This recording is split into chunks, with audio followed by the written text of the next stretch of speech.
เนาะการสร้างเซฟไฟล์มันมีอยู่2วิธีหนึ่งคือการสร้างจากการแต้มกราฟิกและเปลี่ยนคือค่อยเอาเม็ดเห็นบอกเปลี่ยนเป็นเซฟไฟล์วิธีเดียวกัน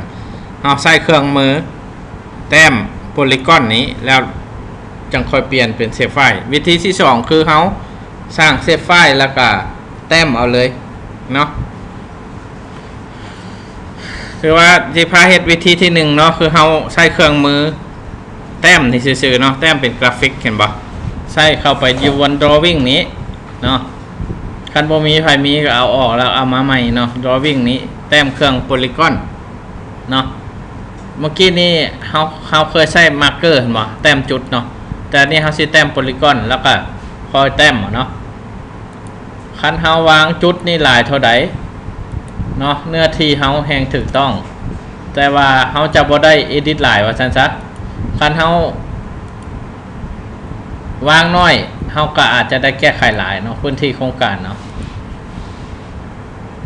คันไปแต้มให้ข้าเจ้าสัมปทานเนื้อที่อย่างก็สิผิดพลาดหลายเฮาค่อยๆวางไปเนาะคันมันโค้งหลายก็เอาจุดน้อยหลายขึ้นเนาะเห็นบ่เอาวางไป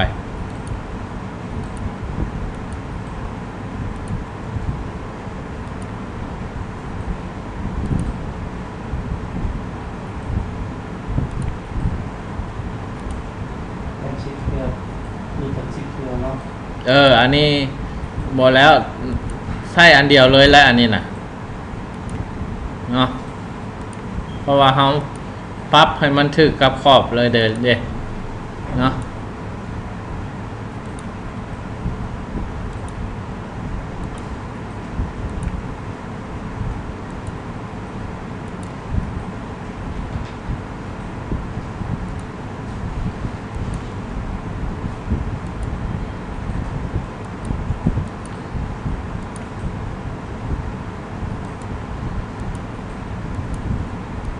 เห็นบ่คือว่าหอบละค่อยดับเบิลคลิกเห็นบ่ได้พื้นที่ตัวนี้เดี๋ยวเนาะได้แล้วค่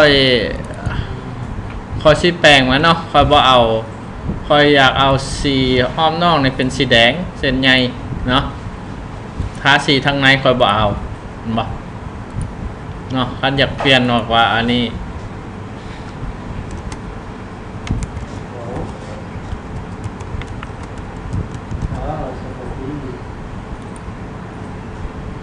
เนาะเป็นโปรเจกต์เอเรียบ่ถ้าอยากให้เข้าใจว่าอันนี้มันแม่นรูปแต้มซื่อๆมันบ่เป็นเชฟไฟล์เชื่อ When we come back on Sunday or Monday เนาะ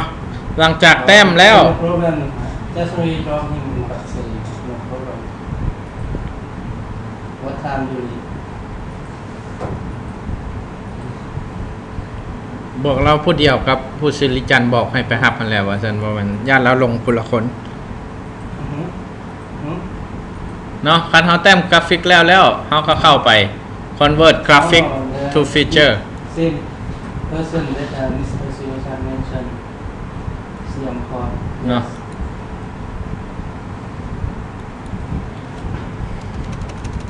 แสงคำเนาะเขาก็บอกว่า project area เนาะ No because we go to India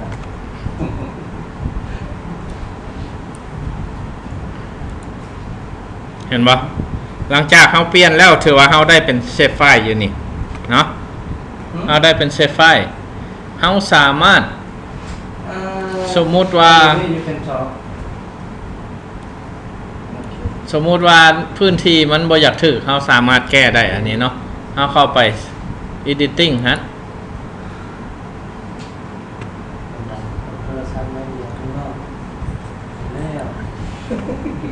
เนาะเขาเข้าไป start editing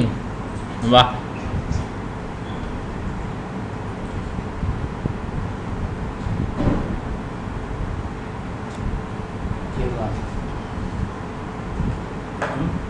เนาะเข้า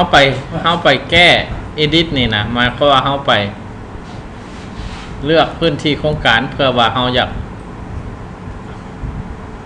เนาะเขาอยากปรับตัวนี้บ่ค่อยชิไป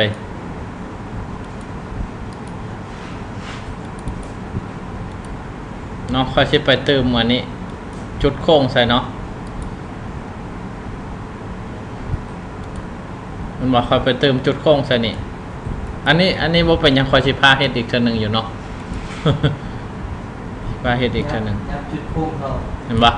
เฮาสามารถยับไปได้เนาะแล้วก็เลื่อนเบิ่งว่าเส้นนี้มันอยู่ในโพดเฮาก็ย้ายออกมาเห็นบ่เฮาปรับมาว่าจุดโค้งนี่นะมันมีหลายเท่าใด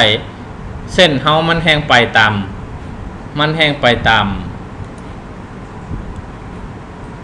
พื้นที่โครงการชัดเจนเห็นบ่ตัวนี้คันเฮายอมรับแล้วบ่คันเฮาบ่ยอมรับเฮาก็แปลงให้มันอยู่เส้นกลางๆสีดำเห็นบ่เอาหยับมาได้สำใดเห็นบ่เนาะ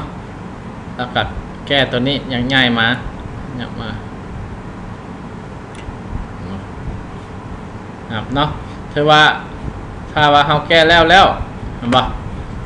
ถือว่าเฮาเข้าไป stop edit ตัวนี้บ่ต้องอันนั้นเนาะค่อยเพียงแต่อยากให้ฮู้ว่าเฮาสามารถแก้ได้ไฟล์นี้ว่าซั่นจ้ะถือว่าเฮาแต้มเป็นเซฟไฟล์แล้วอยู่นี่เนาะเป็นเซฟไฟล์แล้วเฮาจังค่อยมาไล่เนื้อที่อยู่พี่เนาะเฮาไปเข้าเด้ออันนี้เฮาไปเข้า add field หมายความว่าเฮา add เนื้อที่ใส่ตารางเนาะบอกว่า area มันเนาะเป็นเฮกตาร์เห็นบ่เปลี่ยนตัวนี้เป็นดับเบิลเพราะว่ามันสามารถเพิ่มได้ว่าซั่นซะเนื้อที่เฮาจะหลายปานใดก็สิใช้เอาตัวเลข10ตัวจำนวนตัวเลขเนาะลังจุดจำเป็นบ่จำเป็นก็เอา2หรือว่าเอาลายก็นั่นก็แล้วแต่บ่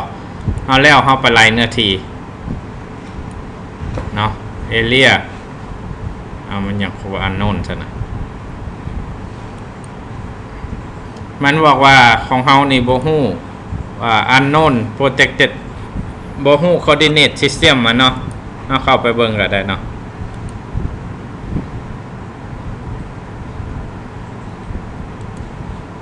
มันบ่ฮู้ว่าเฮาใช้ coordinate system มันหยังอยู่นี่เนาะอยู่นี่ที่จริงแล้วมันขึ้นกับเวลาเฮา rectify นี่เฮาใช้อีหยังใดอยู่นี่มันบ่มีเนาะ source มันเห็นบ่คันเฮา define แต่ทำอิฐแล้วมันก็ได้เนาะเฮาไปสามารถบอกมันอยู่นี่ก็ได้เนาะ coordinate system ของเฮาแม่นหยัง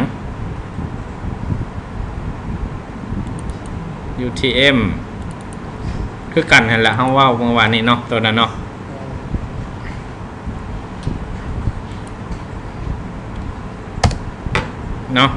ถ้าเฮาฮู้แล้วเฮาก็ไปสามารถไล่เนื้อที่ได้ใหม่เนาะ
ก็เริ่มให้ค่าตั้งแต่ทำอิฐค่าตั้งแต่ทำอิฐ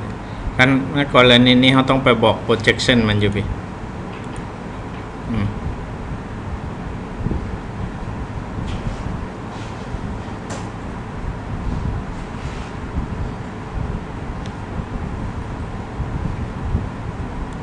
เครื่องมืออยู่นี่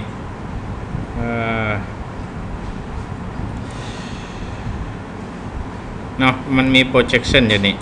ไปบอกมันว่า define projection เนาะบอกของเฮามันตัวนี้เนาะบอก projection มันคือเก่าหั่นแหละ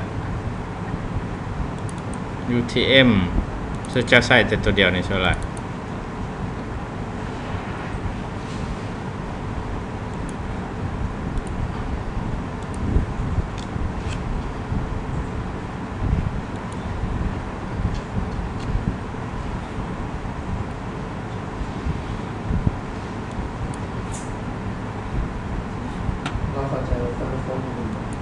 แม่นบ่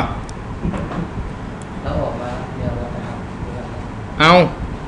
เราว่า3 โมงค่ะว่ะเฮ็ดได้แล้ว ออกมา แล้วไปเอาเครื่องอยู่ติเนาะถ้าว่าแล้วถือว่าของเฮานี่เป็น projection นั่นแหละแล้วนัดค่อย3 โมงเห็นบ่เฮาสามารถไล่เนื้อที่ได้เนาะไล่ใหม่เห็นบ่ของเฮาสิไล่เป็น